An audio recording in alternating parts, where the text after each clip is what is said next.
गाथा माइनस भाग एक पहली चिंगारी। शीर्षक भारत की स्वतंत्रता गाथा माइनस भाग एक पहली चिंगारी। सदियों पहले भारत सोने की चिड़िया कहलाता था, पर 18वीं सदी में ब्रिटिश ईस्ट इंडिया कंपनी ने व्यापार के नाम पर आकर धीरे धीरे देश पर अपनी राजनीतिक पकड़ मजबूत कर ली। कंपनी के राज में भारतीय राजाओं की सत्ता छीनी गई, किसानों पर भारी कर लगाए गए और लोगों के धार्मिक व सामाजिक जीवन में हस्तक्षेप किया जाने लगा। असंतोष की आग अंदर ही अंदर सुलग रही थी। असंतोष की ये चिंगारी सबसे पहले बैरकपुर छावनी में भड़की। एक नई बंदूक के कारतूसों को लेकर अफवाह फैली कि उनमें गाय और सुअर की चर्बी का इस्तेमाल किया गया है।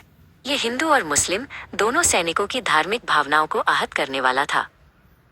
29 मार्च 1857 को मंगल पांडे नामक एक सिपाही ने इसका खुला विरोध किया और विद्रोह का बिगुल फूंक दिया।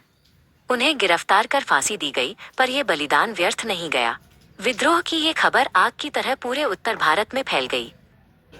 मेरठ से यह क्रांति देश के कोने कोने तक पहुंची। कानपुर में नाना साहिब और उनके सेनापति तात्या टोपे ने मोर्चा संभाला। अवध की बेगम हजरत महल ने लखनऊ में बागडोर थामी। झांसी में रानी लक्ष्मीबाई ने मैं अपनी झांसी नहीं दूंगी का नारा दिया और अपनी छोटी सी सेना के साथ अंग्रेजों का डटकर मुकाबला किया। उनकी वीरता और साहस ने सभी को प्रेरणा दी। दिल्ली में बूढ़े मुगल बादशाह बहादुर शाह जफर को विद्रोहियों ने अपना नेता घोषित किया। 1857 की क्रांति ने दिखा दिया कि भारतीय एकजुट होकर ब्रिटिश सत्ता को चुनौती दे सकते हैं। हालांकि इस क्रांति में नेतृत्व की कमी, विभिन्न रियासतों में तालमेल का अभाव और सीमित संसाधनों के कारण अंग्रेज जल्द ही विद्रोह को कुचलने में सफल हो गए। उन्होंने क्रूरता से बागियों को दबाया। मंगल पांडे को फांसी दी गई। नाना साहिब और बेगम हजरत महल को नेपाल जाना पड़ा। रानी लक्ष्मीबाई लड़ते लड़ते वीर गति को प्राप्त हुई। बहादुर शाह जफर को रंगून, म्यांमार निर्वासित कर दिया गया। क्रांति भले ही विफल रही हो, पर इसके दूरगामी परिणाम हुए। ईस्ट इंडिया कंपनी का शासन समाप्त हुआ और भारत पर सीधा ब्रिटिश ताज क्राउन रूल का शासन शुरू हो गया।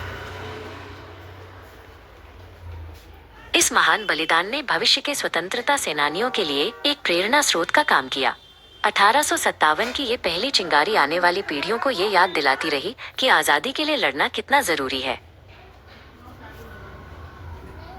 भारत की स्वतंत्रता की ये गाथा अभी लंबी है। ये तो बस शुरुआत थी। आगे आने वाले समय में नए नेताओं, नए आंदोलनों और त्याग की नई कहानियों ने स्वतंत्र